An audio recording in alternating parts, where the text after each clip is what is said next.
Christy here, Real Fit for Real Life. I kind of put it out there on Instagram today with the hashtag to track or not to track. That is the question.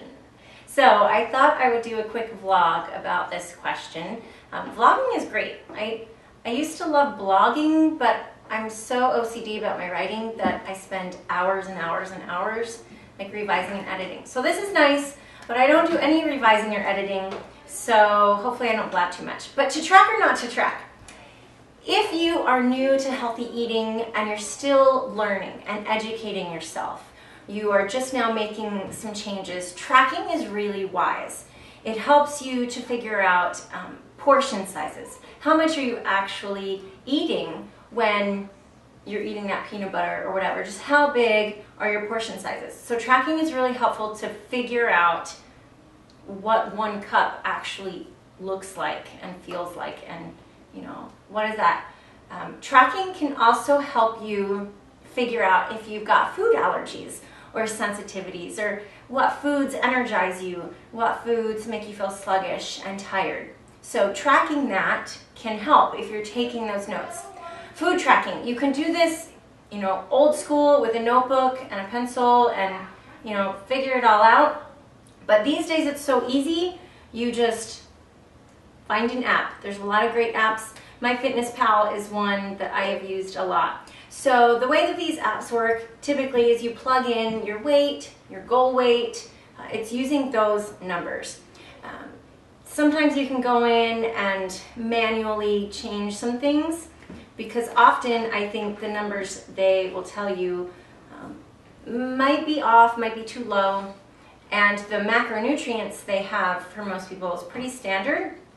And I don't think everybody really has to follow the same exact macronutrient breakdown.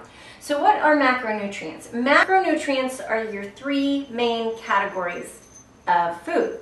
It's a protein, it's a fat, or it's a carb. Now, some foods have a little bit of some of the other macros, but they're mainly one. Like a banana is a carb, but it's got a little bit of fat and a teensy bit of protein, but it's a carb. And other foods are like that as well. So your macronutrients. Traditionally, we were taught your carbs are like, they take up this big piece of the pie, right? Your carbs, they used to say like 60%, 65%. I mean, it was big numbers for carbs. And they had a teensy amount for protein, like 15% protein, and then another teensy amount for fat. Very minimal. And so a lot of people, were raised on that, and that's kind of how they naturally eat. For weight loss, though, it does help most of my clients, most people will agree that increasing that protein does help with weight loss, because it aids in muscle building and muscle recovery, and it keeps you full longer. And so protein is key. It's a key macronutrient. So you can play around with your macronutrients, but be careful, be wise. Just see what you're already doing and see if there's anything you need to change a little bit. On a typical day, like I tracked a typical day, and I was closer to what's called the 40-30-30. It was 40% carbs, 30% protein, 30% healthy fats. So that's, a lot of people think, wow, that's crazy, that's so much fat. But your fat calories per calorie, it's 9 grams per kilocalorie for a fat, versus a carb is like 4 grams per kilocalorie. Same with protein, it's pretty low. So anyway, it's not as high. I mean, it sounds exorbitantly high, but it's not as high as you would think. It's easy to get that much fat, maybe too easy. But I'm not saying that the 40-30-30 will work for you, will work for everybody. There is a community of people that, they're big on 40-30-30, and it works for me. I feel good, I feel energized, so I like it, but I don't necessarily aim for that every day. I'm not tracking, that's just kind of how I naturally eat. So foods I gravitate towards end up being that. But you could play around with it. Maybe carbs 50% and protein 30% and fat 20%. You can play around with it.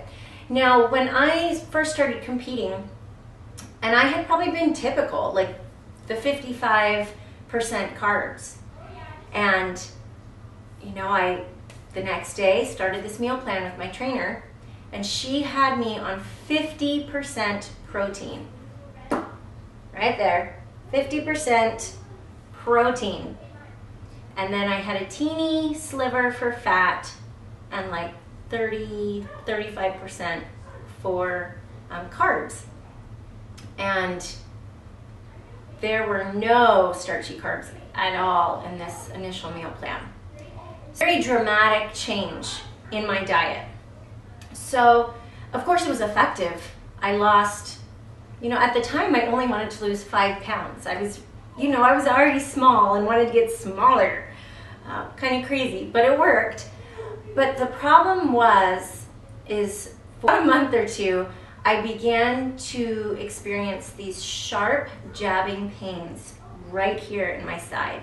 I mean, it felt like I was being stabbed with a needle, a sharp needle. The first time I experienced it, I literally jumped up out of the chair. I was outside on the back lawn. I remember I thought I had gotten stung by a bee, and I was like looking all over for this bee. I couldn't find it.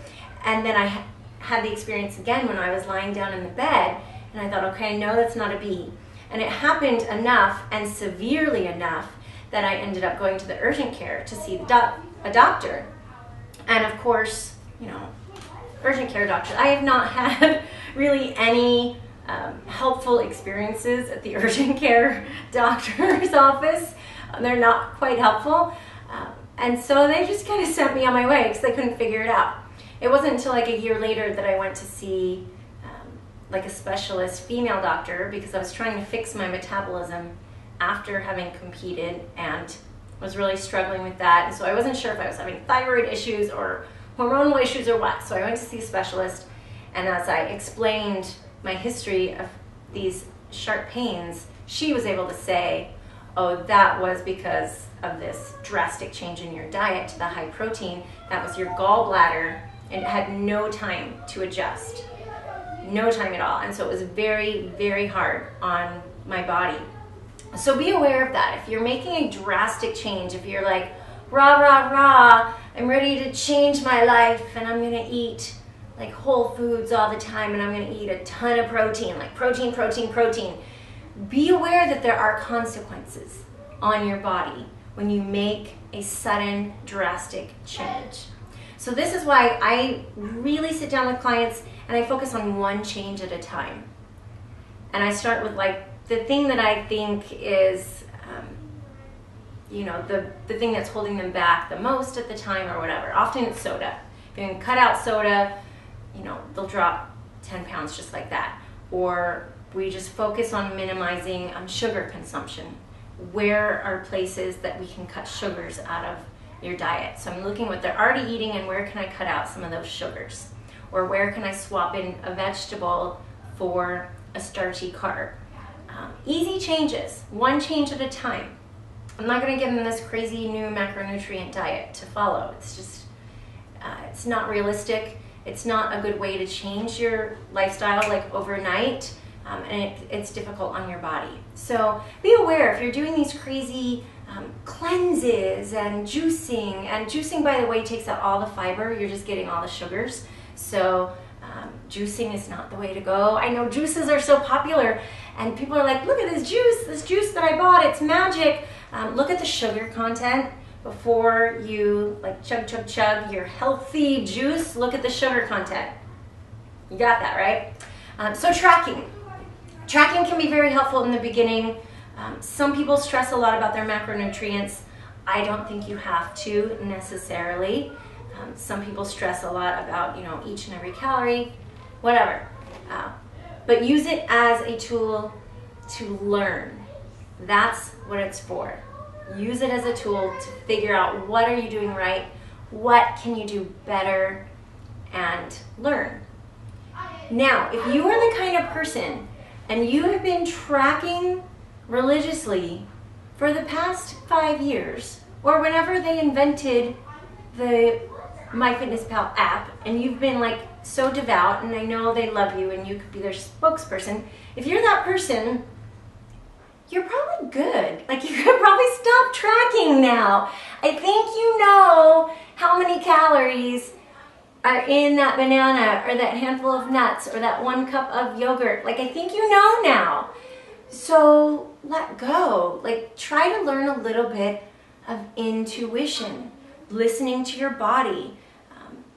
Don't get so obsessive over it. I know if you're the scientific type, it's actually kind of fun to gather this data daily on, you know, what you're eating and what you're putting in your body and how much vitamin C am I getting and how much, you know, how many grams of saturated fat am I getting and how is my body responding to this? And it's kind of cool to see that data if you are the scientific type and your body is the scientific experiment. It's kind of cool. But if it's impeding on your ability to just live, then you need to stop tracking. If you are not being aware of how you feel, and when you're full, and when you're hungry, you need something to tell you, it's 3 p.m., go eat this and this and this. Something's off. It's the same, I compare it to when I'm teaching like a spin class. And you get these zealots who are very obsessed with heart rate monitors. And I'm not knocking heart rate monitors. Again, a great scientific tool. Our bodies are an experiment, blah, blah, blah. This is awesome. You can do a lot of heart rate work. But you start to get a disconnect. And you can't figure out what's your rate of perceived exertion. And after all this research, scientific research, they're finding out that the most accurate way to determine your heart rate is the talk test, or rate of perceived exertion. Meaning, how do I perceive I'm feeling right now? That is more accurate than any heart rate monitor. And they're out there and they cost, you know, hundreds of dollars and people love them. But do you know that you are your most accurate monitor? So it's the same thing. Are you disconnected from your body because you are so connected to technology? Aha, deep thoughts again from Christy. So to track or not to track, it's up to you and the stage that you're in this journey of health and fitness. Okay, it depends on you. So if you're a newbie, you're a beginner, you need that education, you need that foundation, you just don't know, track. If you are like me, you already know you're supposed to be eating lots of veggies, some fruit, some lean protein, maybe throw in some healthy starchy carbs here and there. You already know this. You know what serving sizes look like. If you know that, why are you still obsessing? Just let it go. Share your thoughts with me on this, okay? I want to hear your thoughts as well, too. Thanks for joining me. Real Fit for Real Life.